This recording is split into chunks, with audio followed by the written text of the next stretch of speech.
दरम्यान या मेळाव्यावरून संजय शिरसाट आणि मनीषा कायंदे यांनी काय प्रतिक्रिया दिली आहे बघूया। मी पहिल्यांदा अशी जाहिरात पाहिली की या मेळाव्याला कोण येतोय, तर एक कवी येतोय, अनेक स्टँडअप कॉमेडियन येतोय, आपण आवर्जून यावं। पक्षामध्ये जी काय कॉमेडी चालली ते काय कमी पडलंय का? म्हणजे 6 खासदार, आता विचार करा की त्यांच्या बरोबर असलेले हजारो कार्यकर्ते बरोबर गेलेत का 6च गेलेत? यांचा दबदबा कसा राहील? विचार करा ना, किती दुर्दैवी आहे। काल पक्ष फुटतोय आणि स्टँडअप कॉमेडियनला बोलून एक हास्य जत्रा तिथं निर्माण करतायत।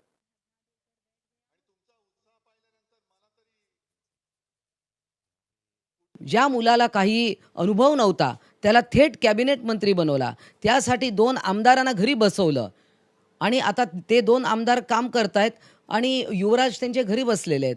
आणि अशा पक्षाचा आज वर्धापन दिवस आहे। लोकांना ते काय सांगणार आहेत? आणि भरीसभर संजय राऊत आहेचच शिव्यांची लाखोळी व्हायला, कारण आत्मपरीक्षण करायचं नाही।